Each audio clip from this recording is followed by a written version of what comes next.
Kenapa kita mesti bela Palestina? Karena nanti di akhir zaman, sebelum hari kiamat, Nabi Isa akan turun sekali lagi, tidak membawa agama yang baru. Dia ikut syariat Nabi Muhammad SAW.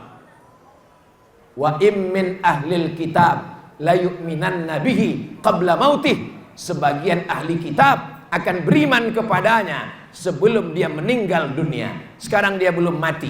Wa ma qataluhu, mereka tidak membunuhnya. Wa ma salabuhu, mereka tidak menyalibnya. Walakin syubbiha lahum, tapi ada laki-laki yang diserupakan wajahnya dengan Nabi Isa. Dia adalah Yudas Iskariot. Dia adalah Yahuza, diserupakan wajahnya karena dia berkhianat. Dengan 300 keping uang emas ditunjukkannya persembunyian Nabi Isa kepada Raja Herodes yang ingin menangkap Nabi Isa. Bersekongkol dengan pendeta-pendeta Yahudi karena mereka benci. Barrafa'ahullah, diangkat Allah ke tempat yang mulia. Nanti sampai akhirnya diturunkan Allah ke Palestina. Insya Allah, kalau Allah selamatkan kita, tak dapat kita menyaksikan huru hara hari kiamat. Tapi andai umur kita panjang, kita insya Allah istiqomah mengikut Al-Masih Isa, bukan mengikut Al-Masih Dajjal. Karena sebelum salam kita berdoa, Allahumma inni a'udzubika min adzabi jahannam wa min adzabil qabri wa min fitnatil mahya wal mamat wa min syarri fitnatil masihid.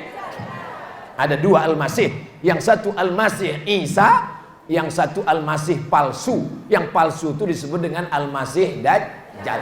Kalau ada bejana, ini bejana emas, maka disebut dengan bejana emas. Tapi kalau palsu, namanya wi'a mudajjal. Mudajjal artinya palsu. Begitu juga kalau ibu nanti pakai gelang, ditanya orang, itu gelang apa? Ini namanya gelang dajjal, itu gelang palsu. Kenapa Ustaz tiba-tiba ingat gelang? Jangan ingat Ustaz nengok gelang kami. Enggak. Saya kalau ceramah mata saya ke depan. Saya ingat gelang, maksudnya kita mau penggalangan dana, siapa yang tak bawa duit, masukkanlah gelang, rantai, anting. Kalau ada gigi emas, masukkan ke dalam. Mana kotak? Kotak udah siap? Salatullah, salamullah ala toha rasulillah. Salatullah, salamullah ala yasin habibillah. Tawassalna bismillah wa bil hadi rasulillah wa kulli mujahidin lillah bi ahlil badri ya Allah. Salatullah, salamullah ala toha rasulillah. Salatullah, salamullah ala yasin habibillah. Tawassalna bismillah wa bil hadi rasulillah wa kulli mujahidin lillah bi ahlil badri ya Allah. Allahu Akbar. Saya ditanya kawan saya di WA-nya saya. Yang lain tak ada nanya karena tak tahu nomor saya. Ustaz, kenapa negara-negara Arab itu tidak membela Palestina? Kenapa tidak ada satu pun negara yang mengirimkan bantuan senjata, tentara menolong Palestina? Kira-kira pertanyaan itu terpikir tak di kepala Bapak Ibu? Kenapa tak ada yang menolong? Sudah 1946 Israel datang. Sampai sekarang tahun 2023. Dari 46 ke 2023, pokoknya lama lah udah. Sekaranglah kita baru sadar Palestina melawan Israel sendirian. Kenapa? Karena memang satu-satunya negara yang tidak bisa dijajah oleh Israel hanya Palestina. Paham? Kenapa dia tidak ditolong? Karena tidak ada negara di dunia ini yang bebas dari penjajahan Israel. Satu-satunya negara yang tidak bisa dijajah Israel cuma Palestina. Yang lain terjajah secara ekonomi, terjajah secara politik, terjajah secara pemikiran. Sehingga Palestina lah satu-satunya negara. Umur berapakah kamu sadar bahwa satu-satunya negara yang tidak dijajah oleh Israel adalah Palestina? Saya baru tahu, baru sadar sekarang, setelah berumur 27 tahun inilah baru saya sadar.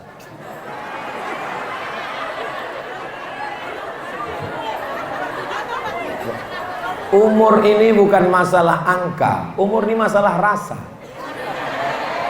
Ini banyak bapak-bapak yang udah tua, tapi begitu mendengar Palestina, bangkit semangatnya, datang dia, walaupun masjid di tangganya banyak, naik dia ke atas, Allahu Akbar. Berapa banyak anak muda umurnya 20 tahun tapi mendengar Palestina pasti tanya, apa pendapatmu tentang Palestina? Biar aja lah Pak Ustaz. Ini namanya orang jompo terjebak di tubuh anak muda. Waspadalah, jangan-jangan anak-anak kita. Tapi hari ini di Batam, orang-orang tua tapi semangatnya tetap muda. Allahu Akbar. Sesuaikan bunyi keras takbir dengan banyaknya duit bantuan. Nah, banyak orang pas bertakbir, bantu Palestina, Allahu Akbar, masuk 2000. Tak seimbang dengan bantuan. Yang punya kekuasaan, kirim kekuasaan, kirimkan tentara-tentara, kirimkan pesawat-pesawat. Untuk apa pesawat itu tiap hari latihan gak pernah dipakai? Betul? Kirimkan. Yang tidak punya kekuasaan, dengan suara menggelegar, bangkitkan semangat umat. Yang tak bisa, berdoa tengah malam. Tidak pernah sekalipun saya kosong berdoa untuk Palestina. Setiap saya khutbah Jumat, pasti saya berdoa, Allahumma ansuril Islam wal muslimin fi Palestin. Cuman jamaah tak ada yang mengaminkan, karena orang itu tidur. Bukan ibu. Pas sholat Jumat saya naik ke atas mimbar, Allahumma ansur ikhwanana al-mujahidina fi Palestin. Kita berapi-api di atas, jamaah tuh berair-air di bawah. Kecuali di Batam nih, masya Allah, tabarakallah. Laki-laki di Batam ini minoritas, tengok sedikit aja. Cuman 1/4 lah laki-laki. Jadi kalau ada orang yang mengatakan, kalau ada ustadz yang ceramah, yang paling banyak masuk neraka adalah apa buat laki-laki? Orang ini mentang-mentang mayoritas semena-mena. Siapa yang bilang perempuan banyak masuk neraka? Datanglah dia ke Jabal Arafah. Dia akan tahu bahwa yang paling banyak masuk surga adalah inilah perempuan-perempuan.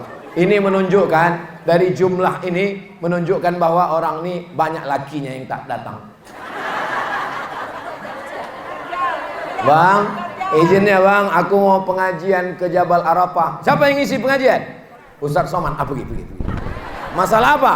Masalah Palestina. Pergi, silakan bahas. Abang tak ikut? Abang mau main gaplek sebentar. Kita doakan suami orang ini soleh.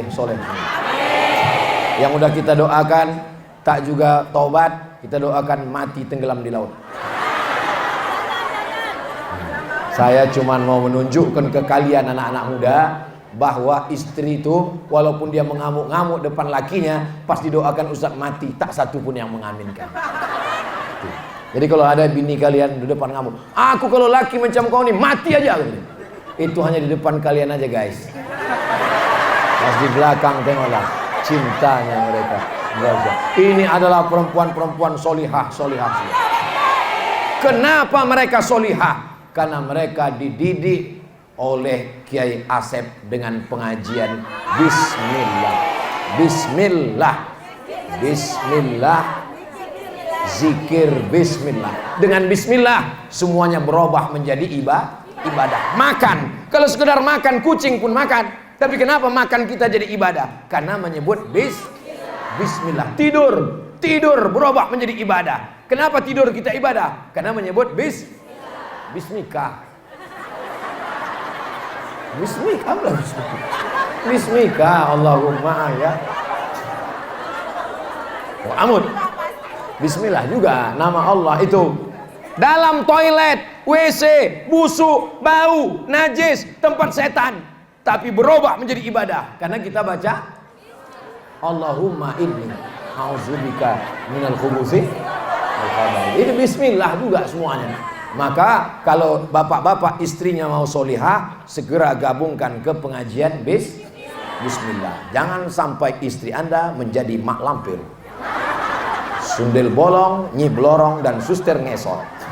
Daftarkan segera ke kajian bismillah sebelum malaikat maut datang. Bapak Ibu yang dimuliakan Allah Subhanahu wa taala, saya diberitahu Ustadz Somad menyampaikan tausiah nanti hanya 30 menit. Saya sudah mulai tadi dari jam 15, sekarang sudah 52, sudah lewat. Kalau saya tambah 1 jam lagi, ibu masih kuat? Bapak-bapak 1 jam lagi masih sanggup? Saya tak sanggup. Karena saya baru terbang, ini masih bergoyang-goyang ini. Kenapa suara Ustadz menggelegar? Belum makan. Ini nanti jam 4 ada di Geraha Pena. Habis itu malam lagi, habis itu besok lagi, habis itu hari Kamis, hari Jumat, hari Ahad, hari Senin. Habis itu pulang ke rumah. Saya di Batam ini hanya 3 malam. Malam Jumat, malam Sabtu, malam Ahad. Tak boleh lebih. Kalau lebih dianggap orang sudah buka cabang di Batam. Habis itu saya pun pulang ke Pekanbaru. Di Pekanbaru mengajar subuh Rabu Riyadhus Shalihin, baca kitab Jalalain bersama santri. Habis itu nanti terbang lagi ke Makassar. Di Makassar juga 3 hari. Habis itu pulang lagi ke rumah. Habis itu terbang lagi. Sampai akhirnya kapan istirahatnya Pak Ustadz? Kita akan istirahat di surga Jannatul Firdaus. Nah, begitulah Bapak nanti kalau ditanya istri Bapak, abang kenapa nggak pulang-pulang? Kapan abang istirahat? Nanti mah istirahat. Bersama siapa? Bersama bidadari. Apa? Jadi kau anggap bidadarinya kamu sayang. Yang ketawa yang belum berbini pula. Macam paham aja kalian.